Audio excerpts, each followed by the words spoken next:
इस कहानी में दिखाए गए सभी पात्र और घटनाएं काल्पनिक हैं। ये कहानी सिर्फ और सिर्फ मनोरंजन और समाज में जागरूकता फैलाने के उद्देश्य से बनाई गई है। शादी एक इश्क की शुरुआत सीज़न 2 का आज हम देख रहे हैं एपिसोड नंबर 15।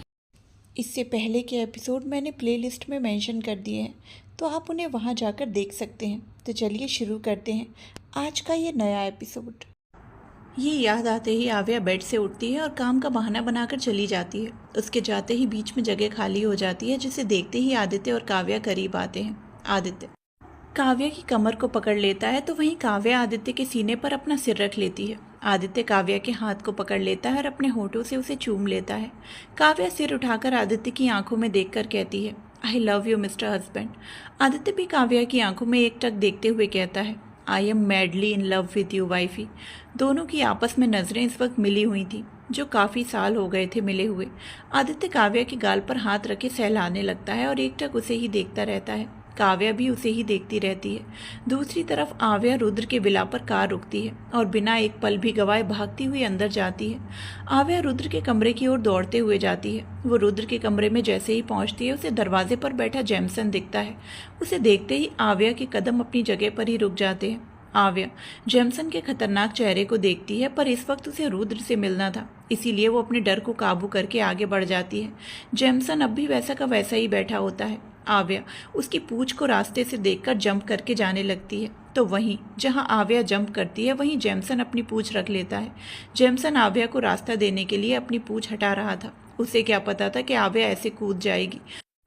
आव्या कूदकर सीधे जेमसन की पूंछ पर कदम रख देती है, जिससे जेमसन दहाड़ता है। आव्या जल्दी से आगे जाकर पीछे मुड़कर उसे देखती है। जेमसन की दहाड़ सुन रुद्र, जो खड़ा हुआ फोन में कुछ चेक कर रहा था, वो पीछे मुड़कर देखता है। रुद्र को देखते ही आव्या का गुस्सा बढ़ने लगता है। वो तुरंत आगे बढ़कर रुद्र का कॉलर पकड़ लेती है और उसकी आंखों में देखते हुए गुस्से से कहती है, आखिर समझते क्या हो तुम खुद को? एक हफ्ते से दिन रात बस तुम्हें ही कॉल मैसेज करती रही और तुमने एक बार भी मुझसे बात नहीं की। तुम चाहते क्या हो? रुद्र सिर टेढ़ा किए आव्या को देखता है, फिर उसके कॉलर पर पकड़े हाथ को रुद्र ये देखकर एकदम सर्द भरी आवाज में कहता है, remove your hand baby girl, otherwise your hands will not be safe. आव्या रुद्र की आंखों में देखती है, जो डरा देने वाला था। एक पल के लिए आव्या के डर से हाथ ढीले हो जाते हैं, पर एकदम से वो और मजबूती से रुद्र के कॉलर को पकड़कर कहती है, नहीं छोड़ूंगी, तुम्हें जो करना है करो, लेकिन पहले ये बताओ कि तुमने मेरे कॉल मैसेजेस का रिप्लाई क्यों नहीं किया। आव्या के हाथ कॉलर पर मजबूत होते देखकर रुद्र अपनी गर्दन पर हाथ फेरने लगता है। उसका ऑरा इस वक्त बहुत खतरनाक था। कुछ वक्त तक वो दोनों ऐसे ही खड़े रहते हैं, फिर अचानक ही रुद्र आव्या को पकड़कर झटके से दीवार से सटा देता है। आव्या अचानक हुए इस मूवमेंट को समझ नहीं पाती और कसकर आंखें बंद कर लेती है। रुद्र आव्या के दोनों हाथों को पकड़कर पीठ के पीछे लगा देता है और उसकी बंद आंखों को देखते हुए कहता है, किसी दिन ये तुम्हारी जिद तुम्हारी जान ले लेगी बेबी गर्ल। आव्या धीरे से अपनी आंखें खोलकर रुद्र को देखती है। रुद्र आव्या के गाल को सहलाते हुए कहता है, तुम्ही ने कहा था ना कि मैं तुमसे बात ना करूं, फिर प्रॉब्लम क्या है बेबी गर्ल? आव्या उसकी आंखों में एकटक देखते हुए कहती है, प्रॉब्लम ये है कि मुझसे ज़्यादा तुम्हारी ज़िंदगी में कुछ और इम्पोर्टेंट है। रुद्र भी उसी तरह से तुरंत जवाब देता है, हाँ है, तुमसे ज़्यादा मेरे लिए बहुत कुछ इम्पोर्टेंट है। मैं अपने उस वर्ल्ड को कभी नहीं छोड़ सकता जिसने मुझे जीना सिखाया है। वो जिंदगी है मेरी। ये सुनते ही आव्या की आंखें नम हो जाती हैं। वो तुरंत खुद को छुड़ाती है और रुद्र को धक्का देकर जोर से चिल्लाती है, और मैं क्या हूँ? रुद्र आव्या के धक्का देने से थोड़ा पीछे हो जाता है और आव्या को देखने लगता है। आव्या के आंसू आंखों में भरने लगे थे, पर अभी बहने को तैयार नहीं थे। वो फिर एक बार गुस्से से चिल्लाती है, तुमसे मिलने के लिए मैंने अपने भाई के आदेश तक को ठुकरा दिया, बस तुम्हारे लिए मैंने उनकी बातों को वैल्यू नहीं दी। आव्या के चिल्लाते हुए ये बोलते ही रुद्र भी एकदम से चिल्लाता है, हाँ तो किसने कहा है तुम्हें कि अपने भाई की बातों को ठुकराकर मेरे पास आने के लिए? मैंने तो तुम्हें कभी नहीं कहा। और जिस तरह तुम मुझे माफिया वर्ल्ड छोड़ने को कह रही हो, तुम अपनी पूरी फैमिली को छोड़कर मेरे पास आ सकती हो, बोलो। रुद्र की ऐसी बात सुनकर आव्या के दिल में चोट सी लगती है। आव्या के आंसू अब आंखों से नीचे आकर गालों पर बहने लगते हैं। आव्या दीवार से सटकर कहती है, रुद्र इतना बोलते ही आव्या रोने लगती है। उसे सच में इस वक्त बहुत ज़्यादा बुरा लग रहा था। वो अपनी फैमिली को छोड़ने के बारे में सपने में भी नहीं सोच सकती थी। वहीं रुद्र जब आव्या को रोते हुए देखता है तो अपनी मुट्ठी कसकर आंखें बंद कर लेता है। उसे पता था कि उसने गुस्से में आव्या को कुछ ज़्यादा ही हर्ट कर दिया, लेकिन आव्या ने भी जब उससे कहा कि अगर वो माफिया वर्ल्ड नहीं छोड़ेगा तो वो उससे बात नहीं करेगी, तो इस बात पर रुद्र भी काफ़ी ज़्यादा हर्ट हुआ था। बस 5 साल की उम्र से उसने माफिया वर्ल्ड ज्वाइन किया था। वो उस जगह को कभी नहीं छोड़ सकता था और आव्या ने बात ना करना उसके लिए अपनी चैन छीनने जैसा था। आव्या का रोना तेज होता जा रहा था। रुद्र धीरे धीरे आव्या की ओर कदम बढ़ाने लगता है दिल ये मेरा, मुझे हर दम ये पूछता क्यों है मुझे तुझसे इतनी वफा। आव्या के पास पहुंचते ही रुद्र अपना हाथ बढ़ाकर आव्या को छूने ही वाला होता है कि आव्या उसके हाथ को झटक देती है और जोर से रोने लगती है। क्यों तेरी हसरत है हर ख्वाहिश से बढ़कर मुझे, क्यों नाम तेरा ही लेती जुबां। आव्या को लगातार रोता हुआ रुद्र कुछ पल ऐसे ही देखता है, फिर उसका हाथ पकड़कर झटके से खींचकर गले लगा लेता है। आव्या रुद्र से गले लगे हुए जोर जोर से रोती है। रुद्र आव्या के बालों को सहलाता है। कुछ देर बाद वो पीछे होकर आव्या को देखता है जो अब तक रो ही रही थी। साथी तेरा बन जाऊं, क्यों है ये जुनून। रुद्र आव्या की कमर पर हाथ रखकर उसे करीब करके अपने होंठ आव्या के गाल पर रखकर उसके गालों पर बहते आंसुओं को पीता है। हर आंसू तेरा पी जाऊं और दे दूं सुकून, हर दिन तुझको चाहूं तेरी राह तकूं, अपनी बाहों में तुझको मैं सलामत रखूं। रुद्र के ऐसे करने से आव्या पलकें उठाए उसे देखती है। आव्या के आंसू अब तक बह ही रहे थे। तेरे ही बारे में अब है हर जिक्र मेरा, हुआ है कैसा असर ये तेरा। रुद्र अब आव्या को गोद में उठाता है। आव्या रुद्र की शर्ट को कसकर पकड़ लेती है। रुद्र आव्या की आंखों में देखते हुए ही वॉशरूम की ओर कदम बढ़ाता है। कोई नसीहत न चाहूँ मैं, कोई सलाह, जो रूह ने मेरी तुझे चुन लिया। वॉशरूम में पहुंचते ही रुद्र आव्या को स्लैब पर बिठाता है और टॉवल को पानी से भिगाकर आव्या के पूरे चेहरे को पोंछता है। आव्या बस उसे आंसू भरी आंखों से एकटक देख रही थी। साथी तेरा बन जाऊं, क्यों है ये जुनूं, हर आंसू तेरा पी जाऊं और दे दूं सुकून। रुद्र आव्या के चेहरे को पोंछने के बाद फिर एक बार गोद में उठाता है और वॉशरूम से बाहर निकल जाता है। हर दिन तुझको चाहूँ तेरी राह तकूँ, अपनी बाहों में तुझको मैं सलामत रखूँ। रुद्र आव्या को बेड पर बिठाता है और आव्या की सूजी आंखों को देखकर फिर से गले लगा लेता है। आव्या कसकर रुद्र को पकड़ लेती है। उसे और रोने का मन कर रहा था। रुद्र एकदम से कहता है आई एम सॉरी बोलकर वो धीरे से आव्या के कंधे पर किस करता है और अपना चेहरा आव्या की गर्दन में छिपा लेता है। रुद्र और आव्या गले लगे हुए ही थे। तभी रुद्र पीछे होकर आव्या को देखने लगता है। आव्या उसे देखकर कुछ पल की बात याद करके कहती है तुमने मुझे डांटा, मुझ पर इतना ज़ोर से चिल्लाया, मैं तुमसे बहुत नाराज़ हूँ। बोलते हुए आव्या मुंह फुलाकर बैठ जाती है। रुद्र आव्या की हरकत पर सिर हिलाते हुए कहता है क्या हो तुम बेबी गर्ल, मेरा दिमाग खाने के सिवाय कुछ नहीं करती तुम। ये सुनकर आव्या उसे छोटी आंखों से घूरते हुए कहती है क्या कहा तुमने। रुद्र बेफिक्री से जवाब देता है जो तुमने सुना। बोलते ही रुद्र उठकर खड़ा होता है। आव्या खड़ी होकर उसके पीछे जाते हुए कहती है रुद्र सुनो ना। रुद्र रुककर पलटता है तो आव्या उसके गले में बाहें डालकर उसकी आंखों में देखते हुए कहती है तुम मुझे छोड़कर क्यों आ गए, मैंने तुम्हें कितना मिस किया पता है। रुद्र आव्या की आंखों में गौर से देखते हुए उसकी कमर पर हाथ लपेटकर करीब खींच लेता है। आव्या रुद्र से पूरी तरह से सट जाती है।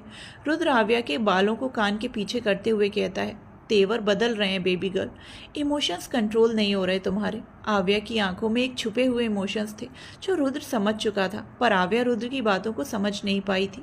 कुछ देर तक दोनों एक दूसरे को ऐसे ही देखते हैं, फिर अचानक आव्या रुद्र के सीने पर उंगली फेरते हुए कहती है तुम मेरे साथ अच्छा बर्ताव क्यों करते हो रुद्र।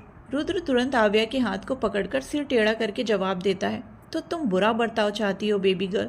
आव्या बिना कुछ बोले रुद्र का हाथ पकड़कर बेड के पास लेकर बैठने को कहती है। रुद्र बेड पर बैठता है। आव्या रुद्र के पैर को ऊपर करने के लिए कहती है। रुद्र अपने पैर बेड के ऊपर रखता है। उसके बैठते ही आव्या चढ़कर उसके ऊपर बैठ जाती है। आव्या के दोनों पैर रुद्र के दोनों तरफ थे। रुद्र आव्या की बैठी हुई जगह को सिर टेढ़ा किए देखता है, फिर आव्या को देखते हुए कहता है यू नो बेबी गर्ल, तुम इस वक्त कहाँ पर और किस पोजीशन में बैठी हुई हो। आव्या रुद्र की बात को सुनकर नीचे देखती है तो उसकी आंखें हैरानी से बड़ी हो जाती हैं। वो रुद्र को घूरते हुए कहती है गंदे इंसान, अपनी गंदी सोच अपने पास रखो। बोलते ही आव्या उठने वाली होती है कि रुद्र तुरंत उसकी कमर को पकड़कर रोक लेता है। रुद्र आव्या के कान में झुककर कहता है ऐसे ही रहो, आई फील दिस पोजीशन। बोलते ही रुद्र आव्या की गर्दन को सूंघता है। आव्या कसकर रुद्र के कंधे को पकड़ लेती है। रुद्र अपने हाथ आव्या के कपड़ों के अंदर ले जाकर उसकी कमर को सहलाते हुए उसके कान में कहता है how are you feeling baby girl? Aavya की आंखें इस वक्त बंद थीं और वो रुद्र के टच को फील कर रही थी। आव्या धीरे से फुसफुसाते हुए कहती है, it's good, but Rudra please don't lose your control. It's good सुनते ही रुद्र अजीब तरह से मुस्कुराता है, पर जैसे ही उसे आव्या के आगे की बात सुनाई देती है उसकी मुस्कुराहट कहीं गायब हो जाती है। वो तुरंत अपने हाथ को आव्या के कपड़ों के अंदर से निकालकर उसकी पीठ पर रख लेता है। आव्या रुद्र के हाथ को बाहर महसूस कर हल्का मुस्कुराते हुए कसकर गले लगा लेती है। दूसरी तरफ 24 घंटे होने को आए थे। अव्यान का ध्यान सहस्त्रा के सिवाय कहीं भी नहीं था। सहस्त्रा का अब तक कोई रिएक्शन नहीं मिला था। अव्यान टाइम देखता है जिसमें 24 घंटे बीतने के लिए 2 घंटे बाकी थे, लेकिन अब तक सहस्त्रा ने कुछ रिएक्ट नहीं किया था। यह देखकर अव्यान अपनी जगह से उठकर जाने लगता है। तभी उसे कुछ एहसास होता है। वो पीछे मुड़कर देखता है जहाँ सहस्त्रा की उंगली हिल रही थी, उसकी पलकें भी हिल रही थीं। अव्यान जल्दी से रोनी से कहकर आव्या को बुलाता है, लेकिन आव्या के बजाय एक डॉक्टर आता है क्योंकि आव्या हॉस्पिटल में नहीं थी। ये बात नोटिस करते ही अव्यान की मुट्ठी कस जाती है। अव्यान को समझ आ चुका था कि इस वक्त आव्या कहाँ पर है, जिसे सोचकर ही उसे बहुत गुस्सा आ रहा था, लेकिन वो अब सहस्त्रा को छोड़ना नहीं चाहता था। इसीलिए वो सहस्त्रा के पास खड़ा हो जाता है। डॉक्टर सहस्त्रा को चेक करता है, फिर एक इंजेक्शन लगाकर अव्यान को देखते हुए कहता है, घबराने की कोई बात नहीं है, अब मैम खतरे से बाहर है। ये सुनकर जैसे अव्यान को एक सुकून सा मिलता है। डॉक्टर अब कमरे से निकल जाता है तो अव्यान भी सहस्त्रा के पास बैठ जाता है। कुछ 1 घंटे बाद सहस्त्रा को होश आता है। वो धीरे धीरे अपनी पलकें हिलाते हुए अपनी आंखें धीरे से खोलती है। आंखें खोलते साथ ही उसे धुंधला सा दिखता है। फिर धीरे धीरे उसे अव्यान का चेहरा एकदम स्पष्ट दिखता है, जो बिल्कुल फीलिंगलेस था। सहस्त्रा अपनी पलकें झपकाते हुए फिर से अव्यान को देखती है। इस बार जब वो देखती है तो अव्यान को देखती रहती है। अव्यान आगे बढ़कर सहस्त्रा के पास बैठता है और उसके गाल पर हाथ रखकर पूछता है, तुम ठीक हो? अव्यान के इस सवाल और उसके ऐसे छूने से सहस्त्रा उसे एकटक देखने लगती है, पर कोई जवाब नहीं देती। तभी एक आवाज़ आती है, सहस्त्रा मेरी बच्ची। सहस्त्रा का ध्यान अब उस ओर चला जाता है जहां दिया तेज कदमों से उसकी ओर ही आ रही थी और उसके पीछे हिमांशु, देवेश और दर्श थे। उन सबको देखकर अव्यान एक नज़र सहस्त्रा को देखकर उठ जाता है और कमरे से बाहर जाने लगता है। सहस्त्रा उसे जाते हुए देखने लगती है। दिया सहस्त्रा की चोटों को देखकर उसके माथे को चूमकर परेशान होकर कहती है, आप ठीक तो है ना? आपको कहीं दर्द तो नहीं हो रहा? कुछ पल तो सहस्त्रा दिया को देखती रहती है, फिर बहुत धीमी आवाज़ में जवाब देती है, मैं ठीक हूँ मम्मा। सहस्त्रा की आवाज़ सुनकर दिया को राहत मिलती है। हिमांशु भी सहस्त्रा के पास बैठकर उसके सिर को सहलाते हुए कहता है, I am proud of you माई बच्चा। सहस्त्रा हल्का मुस्कुराते हुए हिमांशु को देखती है। देवेश हिमांशु को देखते हुए कहते हैं, प्राउड तो होना ही चाहिए, आखिर नातिन किसकी है? बोलते ही देवेश मुस्कुराते हैं। उनकी बात पर सभी मुस्कुराते हैं। दर्श सहस्त्रा को देखते हुए एकदम से कहता है, बचपन के समय अगर मैं होता तो इसे फाइटिंग गर्ल बना देता। ये सुनते ही दिया के एक्सप्रेशंस चेंज हो जाते हैं। हिमांशु भी दिया को देखता है, फिर उसका हाथ जो सहस्त्रा के हाथ पर था वहाँ अपना हाथ ले जाकर हिमांशु दिया के हाथ को पकड़ लेता है। दिया हिमांशु को देखने लगती है। हिमांशु दिया की आंखों में देखता है तो दिया अपनी पलकें झपका देती है। चारों कुछ देर तक सहस्त्रा से बातें करते हैं, फिर कमरे से निकल जाते हैं। काफ़ी ज़्यादा रात भी हो चुकी थी। रात के 11 बज गए थे। दिया का मन तो था रहने का, लेकिन अव्यान के बारे में सोचकर वो नहीं रहती। उसके जाने के बाद ध्रुव, श्रेष्ठा, ध्रुवंश, सौरभ मिलते हैं। अब तक सब आदित्य और काव्या के पास थे, इसीलिए अभी सहस्त्रा से मिलने आ रहे थे। ध्रुवंश सहस्त्रा को देखकर कहता है, भाभी आप तो सुपर वुमेन हैं। मम्मा डैडा को बचाने के लिए आप आग में कूद गई और उन्हें बचा भी लिया। अब तो ब्रो को आपसे डरना चाहिए। आप तो आग से भी लड़ लेती हैं, तो ब्रो तो आपके लिए कुछ भी नहीं है। श्रेष्ठा ये सुनकर ध्रुवंश को घूरते हुए कहती है, तो तुम क्या चाहते हो? अयान और सहस्त्रा लड़ाई करें? ध्रुवंश सपाट से जवाब देता है, बिना लड़ाई के प्यार में मज़ा नहीं आता। मॉम, एक बार, बस एक बार तो मैं ब्रो और भाभी के बीच लड़ाई देखना चाहता हूँ। उनकी बात सुन श्रेष्ठा ध्रुवंश को घूरती रहती है, तो वहीं सहस्त्रा चुप सी किसी सोच में डूब जाती है। ध्रुव और सौरभ सहस्त्रा से उसकी तबीयत के बारे में पूछते हैं। सहस्त्रा भी उन्हें जवाब देती है। विक्रम की तो हिम्मत ही नहीं थी कि वो अंदर जाकर उसका हाल पूछे, इसीलिए वो दरवाजे पर खड़ा होकर ही उसे देख रहा था। थोड़ी देर बाद सभी कमरे से निकल जाते हैं। सभी अब घर के लिए निकल जाते हैं। आदित्य और काव्या को हॉस्पिटल में ही रहना था, इसीलिए ध्रुवंश भी रुक जाता है। सभी के जाने के बाद अव्यान कमरे में आता है। सहस्त्रा बैठी हुई एकटक दीवार को देख रही थी। अव्यान के हाथ में इस वक्त सहस्त्रा के लिए खाना था। वो सहस्त्रा के पास बैठता है और बाउल में ढका हुआ प्लेट हटाकर टेबल पर रखता है। सहस्त्रा का ध्यान अब अव्यान पर चला जाता है। वो अव्यान को देखती है जिसके हाथ में खिचड़ी थी जो सहस्त्रा को बिल्कुल पसंद नहीं थी। सहस्त्रा अव्यान को देखने लगती है। अव्यान चम्मच में खिचड़ी भरकर सहस्त्रा की ओर बढ़ा देता है। सहस्त्रा को भले पसंद नहीं था लेकिन वो अपना मुंह खोलकर खा ही लेती है। अव्यान चम्मच पर चम्मच खिलाता रहा और सहस्त्रा खाती रही। इस दौरान सहस्त्रा बस एकटक अव्यान को देख रही थी। खाना खत्म होते ही अव्यान सहस्त्रा को दवाई देता है। सहस्त्रा दवाई लेती है और मुंह में ले लेती है। अव्यान उसे पानी पिलाता है। जहां अव्यान का ध्यान सहस्त्रा की केयर करने पर था तो वहीं सहस्त्रा बस अव्यान को अपनी केयर करता हुआ देख रही थी। अव्यान ग्लास को टेबल पर रखता है, फिर उठकर सहस्त्रा को लेटने में मदद करता है। सहस्त्रा अब भी बस अव्यान को देख रही थी। जब अव्यान देखता है कि सहस्त्रा अपनी पलकें बंद नहीं कर रही तो वो भी सहस्त्रा के बगल में लेट जाता है। अव्यान के ऐसे करते ही सहस्त्रा की धड़कनें बहुत तेज हो जाती हैं। अव्यान सहस्त्रा के चेहरे को अपने सीने में छुपा लेता है और उसके बालों में बहुत धीरे धीरे हाथ फेरने लगता है। सहस्त्रा की धड़कनें बहुत तेज थी। उसे अव्यान के करीब बहुत ज़्यादा अजीब लग रहा था। अव्यान सहस्त्रा से थोड़ा अलग होकर देखता है। सहस्त्रा अब तक आंखें खोले रखी थी। अव्यान सहस्त्रा के माथे पर किस करता है तो सहस्त्रा अपनी आंखें कसकर मींच लेती है। अव्यान सहस्त्रा के फेस एक्सप्रेशंस देखकर कुछ सोचता है, फिर कहता है, सो जाओ, तुम्हें रेस्ट की ज़रूरत है। बोलते ही वो फिर एक बार सहस्त्रा को अपने सीने में छुपा लेता है। सहस्त्रा अव्यान की शर्ट को मुट्ठी में भर लेती है। सहस्त्रा के दोनों हाथों में पट्टी बंधी हुई थी क्योंकि उसका हाथ हल्का जल गया था और ऐसे मुट्ठी करने से सहस्त्रा को दर्द हो रहा था, लेकिन उसे इस बात तक का एहसास नहीं था। अव्यान सहस्त्रा के हाथों को छुड़ाकर एक हाथ अपनी कमर पर रख लेता है और दूसरे हाथ को खुद पकड़ लेता है। अव्यान सहस्त्रा को खुद के बहुत करीब कर लेता है। दोनों की खामोशी में बस सहस्त्रा का दिल बहुत ज़ोरों से शोर कर रहा था। अव्यान की करीबी से बेचैन सहस्त्रा कुछ देर बाद दवाई के असर से सो ही जाती है। जब अव्यान को एहसास होता है कि सहस्त्रा गहरी नींद में सो गई तो वो पीछे होकर सहस्त्रा के चेहरे को देखता है। इस वक्त सहस्त्रा के चेहरे पर एक शांति और सुकून था, पर कुछ और भी था जो अव्यान समझ नहीं पा रहा था। अव्यान धीरे धीरे सहस्त्रा को खुद से अलग करता है, फिर कुछ पल उसे देखकर बेड से उठ जाता है। अव्यान अब कमरे से निकलकर बाहर चला जाता है। कमरे से निकलते ही अव्यान की आंखें लाल हो जाती हैं। वो तेज कदमों से आदित्य और काव्या के कमरे की ओर जाता है। कमरे की ओर जाते ही उसे बेंच पर बैठा ध्रुवंश दिखता है जो फोन में धारा की तस्वीर को देख रहा था। अव्यान उसके पास पहुंचते ही झटके से ध्रुवंश का कॉलर पकड़कर दीवार से सटा देता है। ध्रुवंश एकदम से हैरान हो जाता है। अव्यान ध्रुवंश की आंखों में देखकर एकदम सर्द आवाज में कहता है, तुमने रैबिट को वहां क्यों जाने दिया? तुम्हें क्या लगता है मुझे पता नहीं चलेगा कि वो क्या करने गई है? अगर इसमें उसे कुछ हो गया तो मैं तुम्हें नहीं छोड़ूंगा। ध्रुवंश ये सुनकर झटके से अव्यान को धक्का देता है और कहता है, गलत क्या करने गई है और कितने दिन जिंदा रखोगे तुम उस रुद्रांश को? हर बार वो हमेशा कुछ ना कुछ करता रहता है। उसने ही मेरे प्यार को मुझे मारने के लिए मजबूर किया और अब बिग सिस्टर से ममा डैडा को मारने के लिए मजबूर किया। और जहाँ तक बात है ट्यूलिप की सेफ्टी की, उसे कुछ नहीं होगा। ये बोलते हुए ध्रुवंश के चेहरे पर एक कॉन्फिडेंस था। अव्यान ये सब सुनकर एकदम गुस्से से चिल्लाता है, तुम्हें कैसे पता कि उसे कुछ नहीं होगा? और तुम दोनों को किसने कहा कि मम्मा पापा को मरवाने में रुद्रांश का हाथ है? तुम सबकी यही प्रॉब्लम है, कुछ पता नहीं और लड़ने पर उतर आते हो। अगर मैं चुप हूँ तो इसकी कोई वजह है ना? क्या मुझे अपने परिवार को खोने का दुख नहीं है? मेरे अंदर उससे बदला लेने का जुनून नहीं है? ये तुम क्यों भूल जाते हो कि मैं भी उसी परिवार का हिस्सा हूँ? मैंने भी वो सारी चीज़ें सही हैं जो सबने सही हैं। मैं इमोशंस दिखाता नहीं, इसका मतलब ये बिल्कुल नहीं है कि मुझे दर्द नहीं होता, तकलीफ नहीं होती, गुस्सा नहीं आता, रोना नहीं आता, नफरत नहीं होती। सारे इमोशंस मैं भी फील करता हूँ, पर मैं दिखा नहीं सकता, जता नहीं सकता।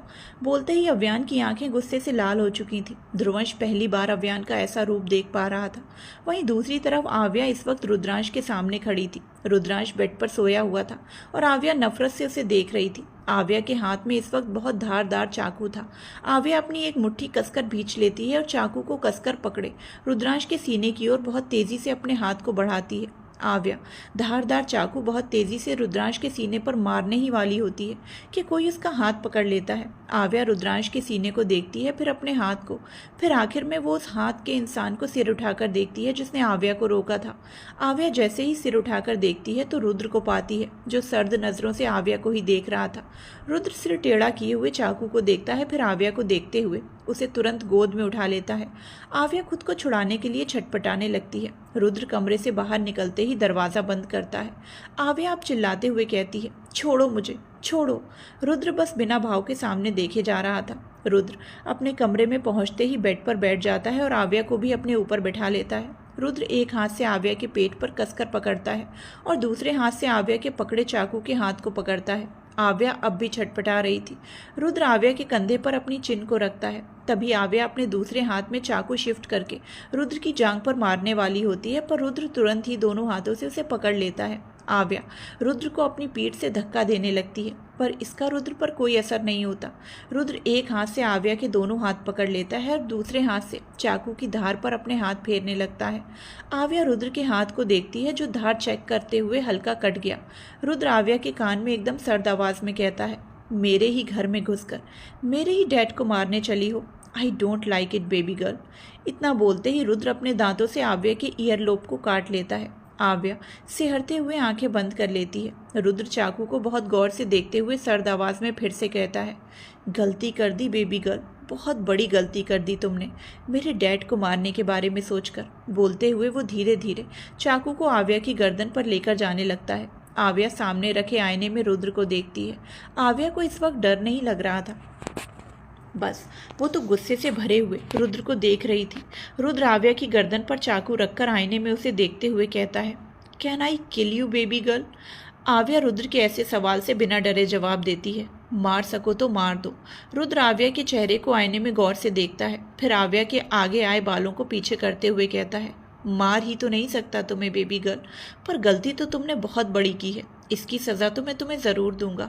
बोलते ही रुद्र आव्या के कंधे पर किस करके चाकू को अंदर घुसाने लगता है। चाकू इतना ज़्यादा धार का था जिससे थोड़ा लगते ही आव्या की गर्दन पर कट लगता है और धीरे धीरे खून बहने लगता है।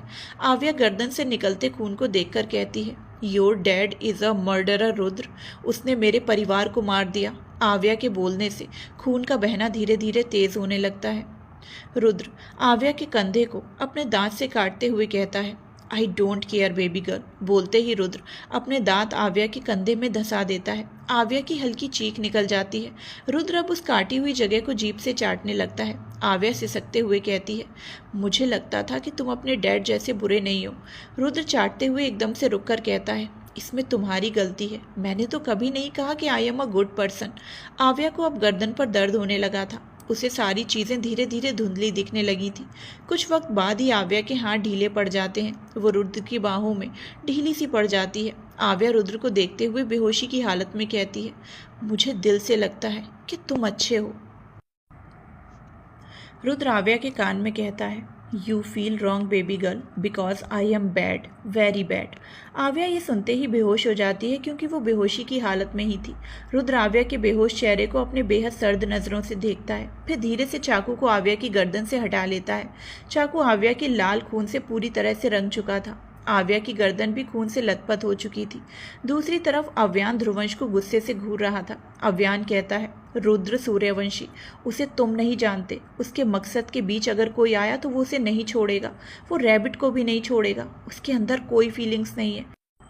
वो बस एक इंसान के लिए फील करता है। जैसे ही ध्रुवंश ये सुनता है, आव्या के लिए परेशान होकर तुरंत वहाँ से भागकर जाने लगता है। अव्यान ध्रुवंश को जाते हुए देखकर रोनी से कहता है, यहाँ फुल सिक्योरिटी लगा दो, कोई भी अंदर ना जाने पाए।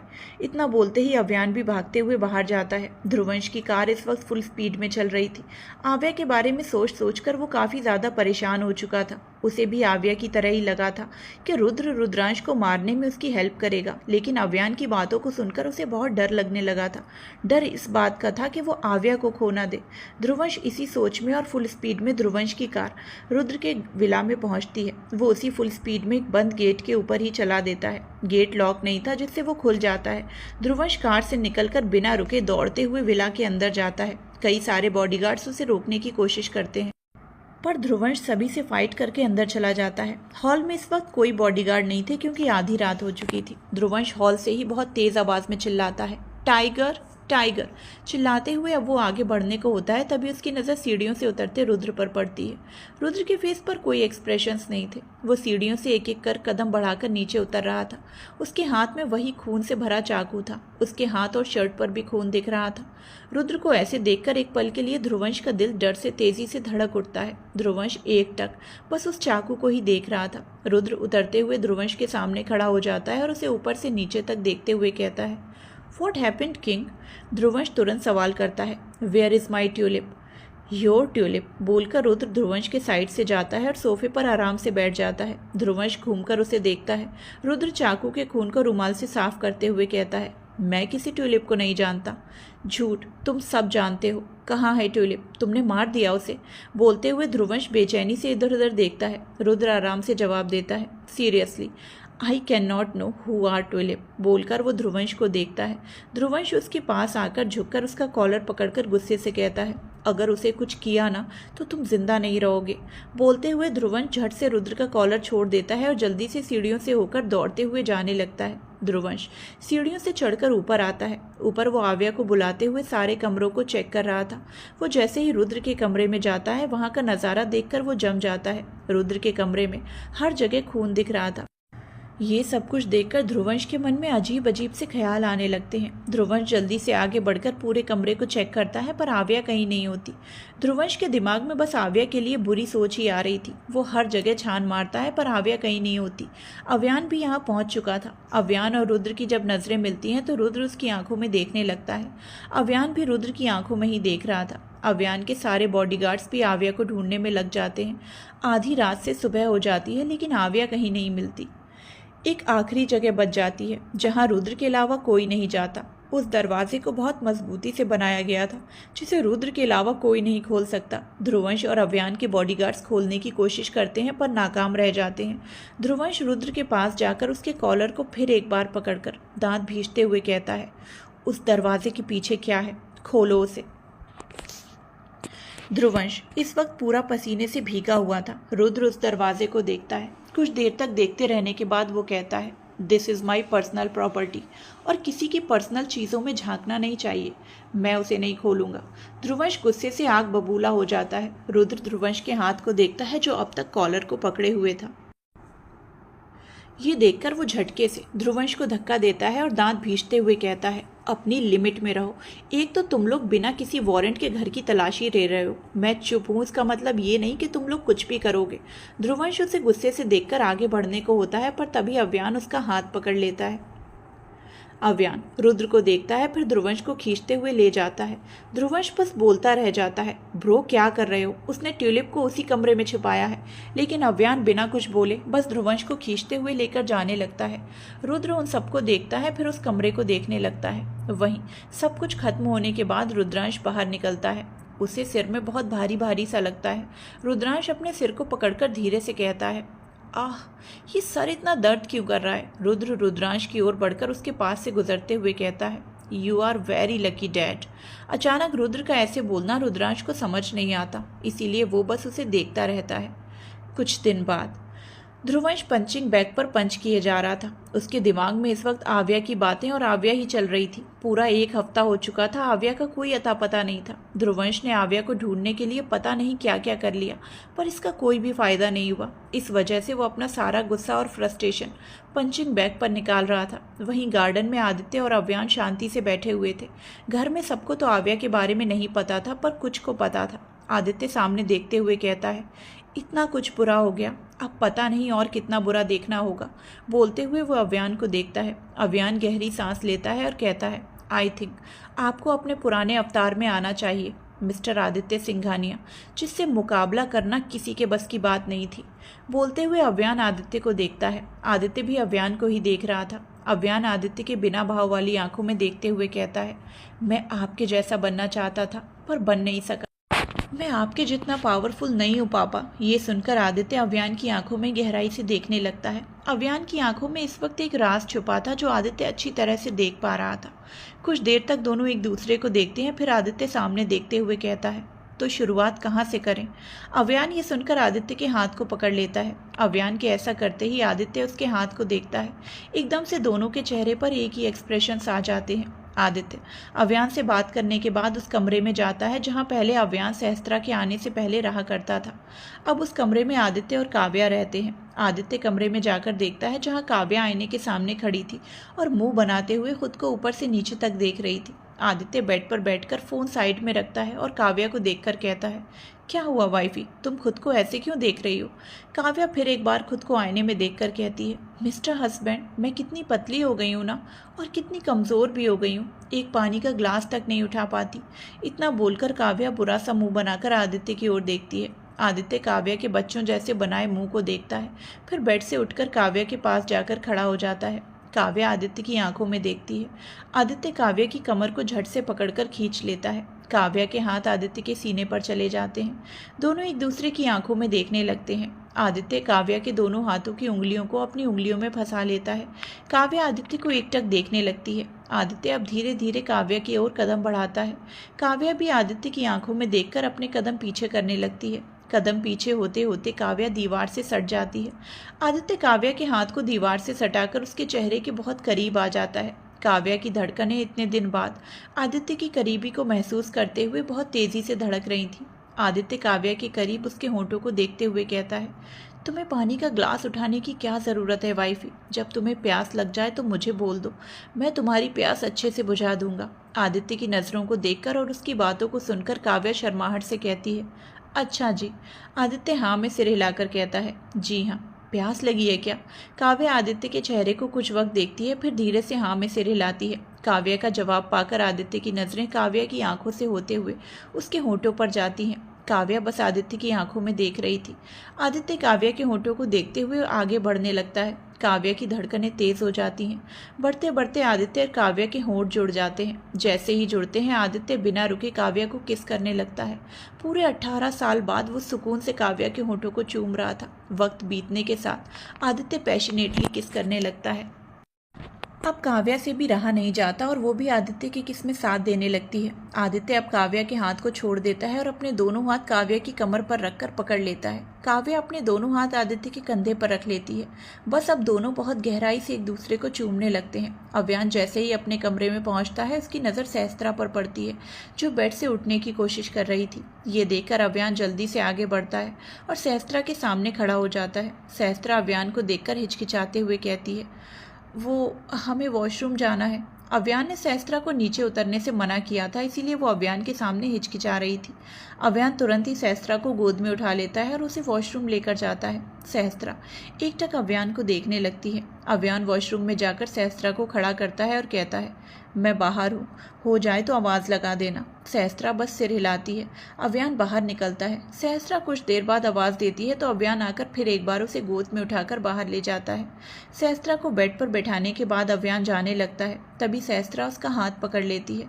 अव्यान मुड़कर सहस्त्रा को देखता है तो सहस्त्रा तुरंत उसका हाथ छोड़कर हिचकिचाते हुए कहती है, मेरा मतलब हमें अकेले बोरियत लग रही है, क्या आप कुछ वक्त बैठकर हमसे बात करेंगे? अव्यान ये सुनकर बेड पर बैठ जाता है। सहस्त्रा की नज़रें नीचे थी। अव्यान उसे देखकर कहता है, बोलो क्या बात करनी है?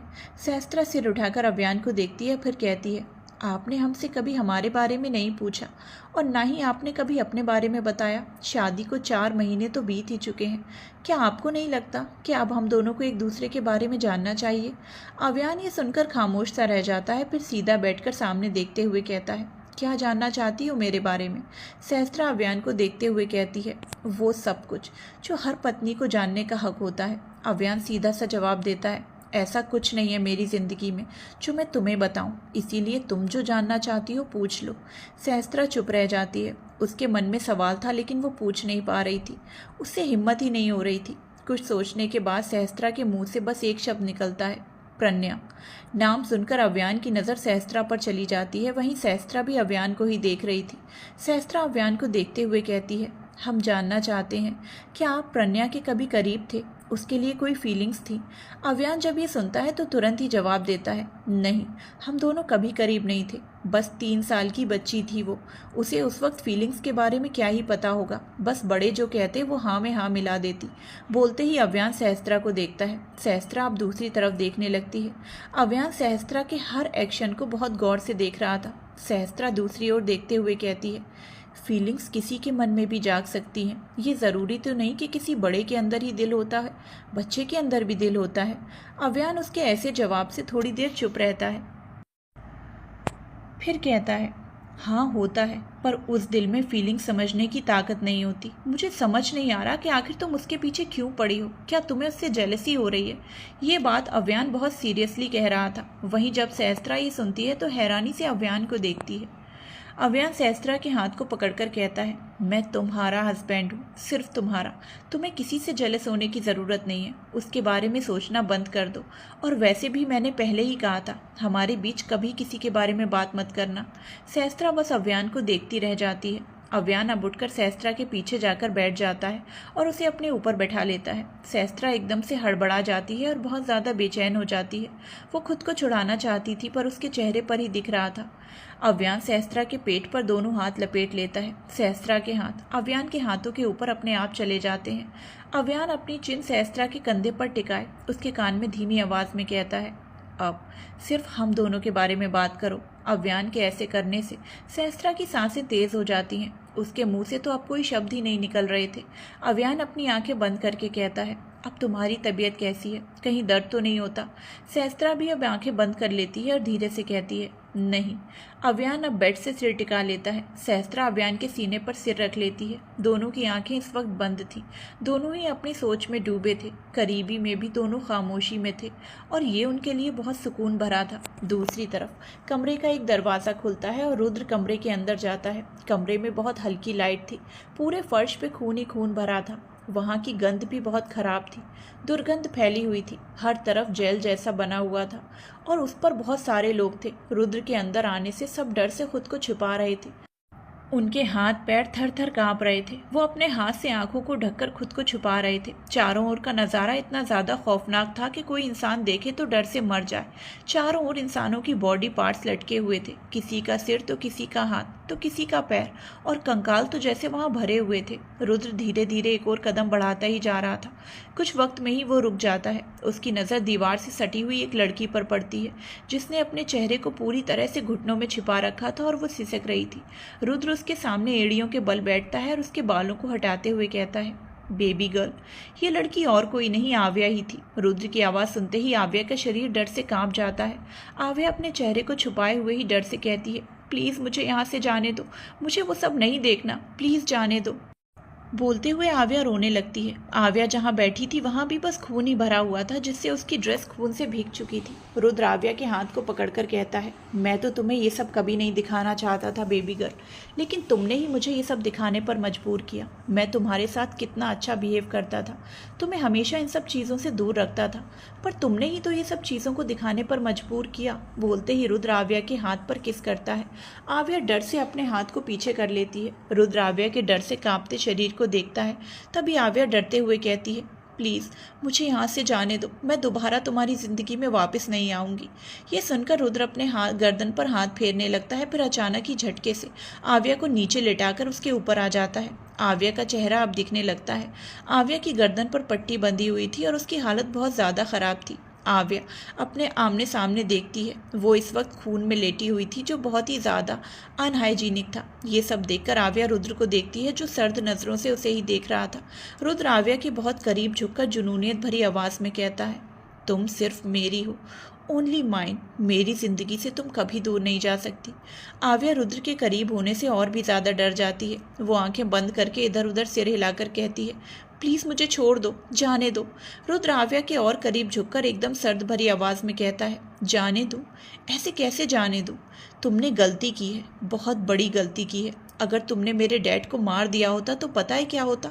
मेरा मकसद अधूरा रहता। तुम मेरे मकसद के बीच में आई हो।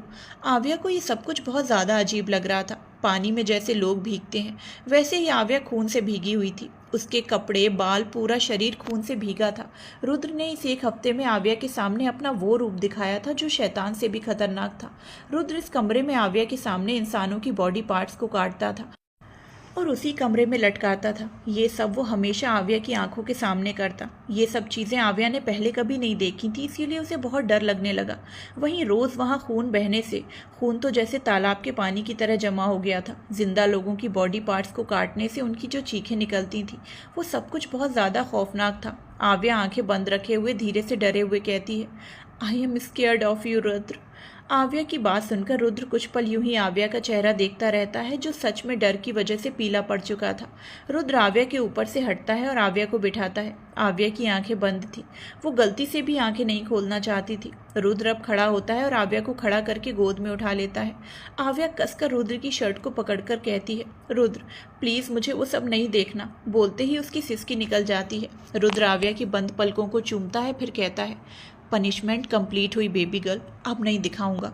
बोलकर रुद्र अब आगे बढ़ने लगता है। आगे बढ़ते बढ़ते वो दरवाजे पर पहुंचता है तो दरवाज़ा अपने आप खुल जाता है। ये वही कमरा था जिस पर इतनी ज़्यादा सिक्योरिटी थी। रुद्र बाहर से दरवाज़ा लॉक करता है। धीर दोनों को खून से नहाए हुए देखता है।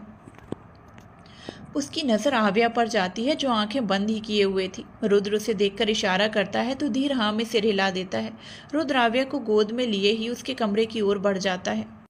जिस जिस जगह से वो चला था वहाँ बस खून ही दिख रहा था। धीर सर्वेंट से कहकर सारा फर्श साफ करवाता है। वहीं रुद्र आव्या को ले जाकर शावर के नीचे खड़ा कर देता है। शावर ऑन होते ही दोनों के शरीर में पानी गिरते हुए खून को शरीर से हटाने लगता है। ठंडा पानी पड़ने से आव्या के शरीर में थोड़ी झंझनाहट सी होती है, पर उसे काफ़ी ज़्यादा राहत भी मिलती है। रुद्र आव्या के कपड़ों को उतारने लगता है, तभी आव्या कसकर खुद के कपड़ों को पकड़ लेती है। रुद्र आंखें बंद किए हुए आव्या के कान में धीरे से कहता है, ट्रस्ट मी, कुछ नहीं करूँगा मैं। आव्या रोने जैसी आवाज़ में कहती है, नो नो प्लीज़। रुद्र आव्या को देखता है। कुछ पल में वो उसे फिर से गोद में उठा लेता है और बाथटब में उसे लिटा देता है। आव्या ने अब भी आंखें नहीं खोली थी। रुद्र शैम्पू की बोतल उठाता है और आव्या के बालों पर लगाता है। रुद्र आव्या के बालों को साफ करता है, फिर उसके हाथों और चेहरे को साबुन से साफ करता है, पर उसके शरीर को साफ नहीं कर पा रहा था क्योंकि आव्या ने ड्रेस पहनी थी। रुद्र आव्या के हाथ से अपनी आंखों को बंद करके कहता है, तुम्हें पूरी तरह से क्लीन करना है। ट्रस्ट मी बेबी गर्ल, तुम्हारे शरीर का एक अंग तक नहीं देखूंगा। आव्या आंखें खोलकर रुद्र को देखती है। रुद्र की आंखें बंद थी, फिर भी उसने आव्या के हाथ से आंखें बंद करके रखी थी। इस बार आव्या कुछ नहीं कहती तो रुद्र आव्या की ड्रेस को खोल देता है। अब आव्या एक ब्रा और पैंटी में बाथटब के अंदर थी। रुद्र अब आव्या के शरीर को साफ करता है। जिस जगह आव्या अनकंफर्टेबल होती उस जगह रुद्र उसे नहीं छूता है। काफ़ी देर बाद दोनों वॉशरूम से बाहर आते हैं। रुद्र आव्या के बालों को हेयर ड्रायर से सुखाता है। आव्या आईने से रुद्र को देखती है, जो बहुत शांत था। आव्या तुरंत नजरें हटाकर धीरे से कहती है, मुझे घर जाना है। आव्या के ये बोलने पर रुद्र कुछ नहीं बोलता। आव्या के बाल जब पूरी तरह से सूख जाते हैं तो रुद्र हेयर ड्रायर को टेबल पर रखता है। रुद्र आव्या के सामने खड़ा होता है। आव्या के बालों को पीछे से धीरे से वो पकड़ता है और आव्या की झुकी पलकों को देखता है, फिर धीरे से झुककर उसके माथे को चूम लेता है। आव्या की झुकी पलकें एकाएक बंद हो जाती हैं। रुद्र अब आव्या का हाथ पकड़कर कमरे से निकल जाता है। कुछ आधे घंटे बाद रात के 11 बजे रुद्र की कार सक्सेना हाउस में रुकती है। आव्या की नज़रें अब तक झुकी हुई थी। रुद्र आव्या को देखते हुए कहता है, गो बेबी गर्ल। आव्या बाहर देखती है। सक्सेना हाउस को देखते ही जैसे उसकी जान में जान आती है। वो कार से उतरती है और भागकर अंदर चली जाती है। रुद्र बस उसे खुद से दूर जाता हुआ देखता रहता है, फिर कार स्टार्ट करके आगे बढ़ जाता है। आव्या अंदर जाकर देखती है जहाँ दरवाजे पर अव्यान खड़ा था। आव्या जल्दी से अव्यान के गले लग जाती है और रोते हुए कहती है, भाई वो बहुत बुरा है, आज के बाद मैं उससे कभी नहीं मिलूंगी। वो इंसानों को वो इतना बोलती है कि अव्यान आव्या के बालों को सहलाते हुए कहता है, चुप, शांत हो जाओ। आव्या अब सिसकते हुए अव्यान के गले लगी रहती है। अव्यान आव्या की पीठ पर हाथ रखकर उसे शांत करने लगता है। आव्या कुछ देर बाद अव्यान से अलग होती है। अव्यान उसके आंसुओं को पोंछता है, फिर उसका हाथ पकड़कर अंदर ले जाता है। सभी लोग सो चुके थे। आदित्य हॉल में खड़ा था। आदित्य को देखकर आव्या जल्दी से उसके गले लग जाती है। अव्यान आव्या को देखते हुए कहता है, पापा आज इसे अपने साथ सुला लीजिए, अकेली रहेगी तो पैनिक कर सकती है। आदित्य अव्यान को देखकर आव्या को गोद में उठा लेता है। आव्या आदित्य की कमर पर पैर लपेट लेती है और दोनों हाथ उसकी गर्दन में लपेट लेती है। आदित्य अव्यान को देखता है तो अव्यान पलके झपका देता है। आदित्य ये देखकर आव्या को ले जाने लगता है। आव्या बड़बड़ाने लगती है, डैडा वो बहुत गंदा है। आदित्य आव्या के सिर को सहलाते हुए वैसे ही ले जाते हुए कहता है, तुम्हें अयान की बात पहले ही मान लेनी चाहिए थी ना रैबिट। आव्या बस एक ही बात बड़बड़ाती है, मैं उससे आज के बाद कभी नहीं मिलूंगी। He is very bad person. Aditya आव्या को अपने रूम में ले जाता है। दरवाज़ा खुलने की आवाज़ से काव्या की नींद टूट जाती है। आव्या को ऐसे आदित्य की गोद में देखकर काव्या उठकर बैठ जाती है और कहती है, इससे क्या हुआ और ये फ्रेंड के घर से वापस कब आई। आदित्य आव्या को बेड पर लिटाता है और कहता है, जस्ट अभी आई है, ज़्यादा थक गई है तो बस ले आया अपने कमरे में। काव्या लेटकर आव्या के माथे पर हाथ रखकर सहलाने लगती है। आव्या धीरे धीरे वो सारी बातें बड़बड़ा ही रही थी। काव्या सुन रही थी पर उसे कुछ समझ नहीं आ रहा था, इसीलिए वह आदित्य को देखती है। आदित्य काव्या को सफाई से झूठ बोलता है, मुझे नहीं पता, इसने मुझे कुछ नहीं बताया। काव्या के माथे पर एकदम से परेशानी की लकीरें आ जाती हैं। वो आव्या के चेहरे को देखते हुए कहती है, कहीं इसके साथ कुछ बुरा तो नहीं हुआ। बोलते ही वो परेशानी से आदित्य को देखती है। आदित्य काव्या के हाथ को पकड़कर तसल्ली देते हुए कहता है, ज़्यादा मत सोचो, बहुत रात हो गई है, सो जाओ। इतना बोलते ही आदित्य बेड पर लेटता है और आव्या को अपने सीने से लगा लेता है और काव्या की कमर पर हाथ रख लेता है। काव्या जैसे ही आव्या के ऊपर हाथ रखती है, उसे एहसास होता है कि आव्या कांप रही है। ये समझते ही वो एकदम से कहती है, मिस्टर हस्बैंड, ये तो कांप रही है। आदित्य भी ये पहले से महसूस कर रहा था। जैसे ही वो काव्या की बात सुनता है, आव्या के बालों को सहलाते हुए उसके कान में कहता है, रिलैक्स रैबिट, मम्मा डैडा तुम्हारे पास हैं। आव्या कसकर आदित्य की शर्ट को पकड़कर उसके सीने में घुस जाती है। वो बस इन सब चीज़ों से छुपना चाहती थी। काव्या को कुछ पता नहीं था, फिर भी वो शांत हो जाती है क्योंकि आदित्य शांत था। आदित्य, काव्या और आव्या अब एक दूसरे से लिपटे हुए सो जाते हैं। रात की अंधेरी चांदनी में रुद्र रोड साइड पर एक बेंच पर बैठा चांद को ही देख रहा था। उसके चेहरे पर कोई भाव नहीं थे। उसे सामने बस एक नज़ारा छाया रहा था। वो था आव्या के डर से चीखने का, उसके सहमा हुआ चेहरा, उसके रोने की आवाज़। इसके सिवाय रुद्र के कानों में किसी और की आवाज़ नहीं आ रही थी। रुद्र अपनी आंखें बंद करके अब तक अशांति से उन आवाज़ों को सुन ही रहा था। तभी उसके पास आकर कोई बैठ जाता है। रुद्र को महसूस हो चुका था कि वो कौन है। रुद्र आंखें बंद किए हुए ही कहता है, तुम चाहते थे ना कि तुम्हारी बहन मुझसे दूर रहे, अब वो गलती से भी मुझे नहीं देखेगी। बोलते ही रुद्र अपनी लाल आंखों से अव्यान को देखता है। रुद्र अपनी मुट्ठी कसकर कहता है, नहीं दिखाना चाहता था मैं वो सब, शायद कभी दिखाता भी नहीं, लेकिन मुझसे कंट्रोल भी नहीं हुआ, मैं खुद को नहीं रोक पाया। मेरा खून खौल उठा था जब मुझे अपने मकसद पर पानी फिरते हुए दिखा। अव्यान रुद्र की आंखों में देखता है, फिर सामने देखते हुए कहता है, ये तो होना ही था, कभी ना कभी उसे तुम्हारी असलियत पता होनी ही थी। ये सुनकर रुद्र अव्यान से नजरें हटा लेता है। अव्यान वैसे ही सामने देखते हुए कहता है, इन सब चीज़ों के बीच में रैबिट को नहीं लाना चाहता था। वो इनोसेंट है, बस अपनी जिद की वजह से मारने पर उतर आई, पर अब डर का मतलब उसे अच्छी तरीके से समझ आ चुका है। अब जितना चाहे तुम उससे उतना दूर रहो। बोलते ही अव्यान बेंच से उठता है और जाने लगता है। उसने बस 3 ही कदम बढ़ाए थे, तभी उसे रुद्र की आवाज़ आती है, मैं उसे देखे बिना नहीं रह सकता। अव्यान के कदम वहीं ठहर जाते हैं। वो मुड़कर रुद्र को देखता है, जिसका चेहरा शांत था और वो चांद को देख रहा था।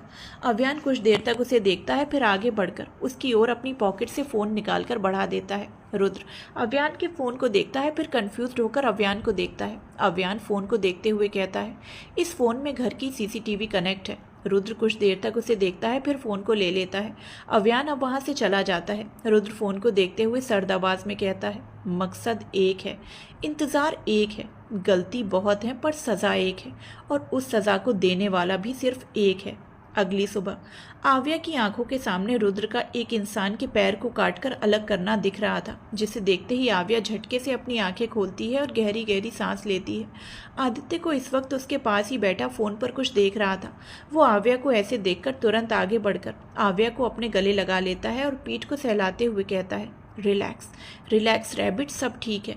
आव्या की अटकी हुई सांसें एकदम से वापस आती हैं। वो खांसते हुए रोने लगती है। तभी ध्रुवंश ट्यूलिप बोलते हुए अंदर आता है। ध्रुवंश को अभी अभी काव्या से पता चला था कि आव्या वापस आ गई। ये सुनते ही वो यहाँ चला आया। ध्रुवंश उसके करीब जाकर खड़ा होता है। आवाज़ सुनकर आव्या अब ध्रुवंश से गले लगकर रोते हुए कहती है, वो बहुत बुरा है अंश, वो अच्छा नहीं है। आदित्य को आव्या की हालत देखकर बिल्कुल अच्छा नहीं लगता। आदित्य को इतने अच्छे तरीके से तो नहीं पता था कि आव्या के साथ क्या हुआ है, और ना ही अव्यान को पता था कि रुद्र कुछ ऐसा करेगा। जब अव्यान को पता चला कि रुद्र ने अपना असली रूप उसे दिखाया, उसके लिए ये सोचना बहुत ज़्यादा मुश्किल था कि आव्या कैसे खुद को संभाल पाएगी। पर एक तरह से तो अच्छा ही था कि आव्या ने अपनी जिद छोड़ दी, वरना आव्या की जिद को छुड़ाना इतना आसान नहीं था। जब तक वो जिद नहीं छोड़ती तब तक उसका खतरा बना रहता, क्योंकि रुद्रांश को भी शक हो चुका था कि वो आदित्य और काव्या की बेटी है, और रुद्रांश खेल खेलना अच्छे से जानता था, ये सबको पता था। ध्रुवंश आव्या की पीठ को रब करते हुए कहता है, हाँ मुझे पता तो है कि वो बुरा है। आई एम सॉरी ट्यूलिप, मैंने तुम्हें वहाँ जाने दिया। वो बहुत बुरा है। आव्या एक ही बात को दोहराते हुए बेहोश हो जाती है। ध्रुवंश ये देखकर घबराते हुए इसके गाल को थपथपाते हुए आवाज देता है, ट्यूलिप, ट्यूलिप उठो, क्या हुआ तुम्हें? आदित्य ध्रुवंश से आव्या को लिटाने के लिए कहता है। ध्रुवंश जल्दी से आव्या को बेड पर लिटाता है। ध्रुव भी उसी वक्त अंदर आता है। आव्या को ऐसे देखकर ध्रुव आदित्य को धीरे से कहता है, बहुत बुरा इफेक्ट पड़ा है इस पर, मुझे लगता है इसे यहाँ से दूर भेज देना चाहिए। आदित्य बस आव्या को देखने लगता है। To be continued.